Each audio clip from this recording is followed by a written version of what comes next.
All right, we're live here at Oceanside Arena, the installment, my first segment with the coach. We're calling it the 5-minute powers play. Yeah. Give us five good minutes, okay? I can do that. I will. We're talking ASU NCAA hockey with Coach Greg Powers, and Coach, we did this last year. We're going to enhance it this year. We got the pitchforks behind us, so we're going all out this year. We're going to be here to cover every one of your home games. So we're excited about NCAA hockey here, and I know you're excited about the guys you got on the ice. You haven't had a chance to do a whole lot yet, but watch. But tell me a little bit about what you see from your guys. Well, we just love the approach and our leadership and just the general demeanor of the group is really good. And like I said, we've been limited in what we can do with them. We've only been able to get on the ice with them 2 hours a week with pucks for the last pretty much a month and a half. So there's still some unknown. We haven't been able to spend very much time with them. And our first day of full season, we have a game against a really good team on Saturday. So, it gets thrown into the fire. It's an exhibition game against a really good Canadian school in Nate. And so we're excited to see what our guys have. Tell me a little bit about Nate, or the Northern Alberta Institute of Technology, right? Tell me a little bit about, you told me off camera what's going on with them, but tell me what that program is all about. Well, they have a long history of being really good. I think it was just a few years ago they were undefeated, and their then head coach is now the head coach at Nebraska Omaha. And so they're good. I mean, they got a lot of good players, a lot of guys that played in the Western Hockey League, and really good Alberta Junior Hockey League kids, which, as everybody knows, we're very high on that area in that league. And they have a couple guys that played pro hockey because the rules up there are different in college. A guy that played in the American League last year. Right. So they're very good. They beat the Oilers rookie team a couple weeks back.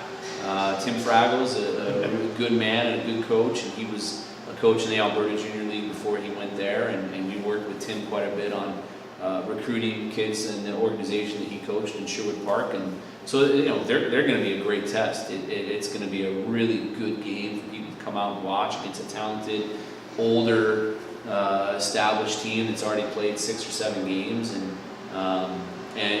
it's going to be great. It's perfect for our guys to get into the season before we face off against UMass and be able to hit guys that aren't on their team and be tested a lot.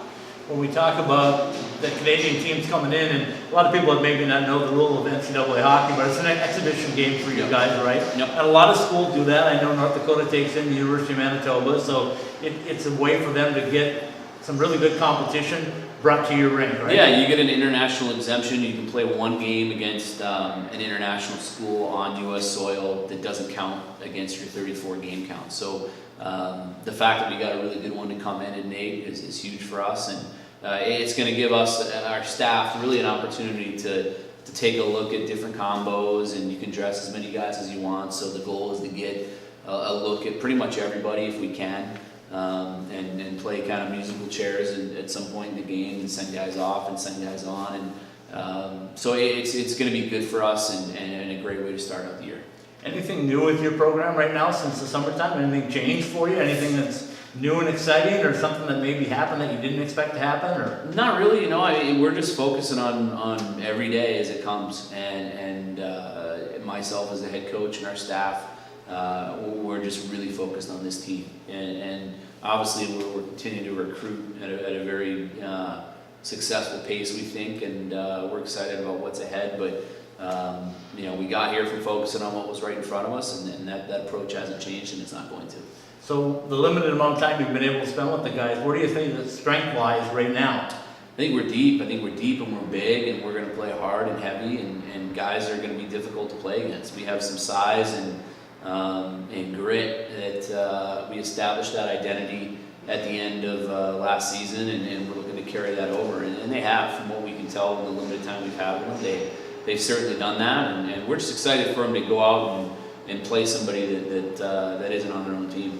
Just watching the little bit that I've seen, it looks like the guys are pretty sharp for this early in the season, and I think your leadership is good. I just saw the captain walk by and acknowledge, the fact that the guys are here, right? They're ready to play. Absolutely. No, it's everything. It's as we build our program and establish more leadership and more of a culture.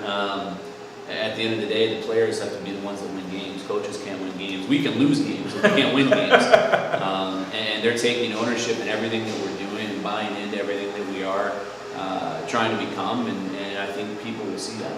Well, Greg, we appreciate your first installment. We'll be here every Tuesday to visit with you and bring all the Sun Devil news to the Sun Devil faithful out there with our 5-minute Powers play. We appreciate it. Thank you.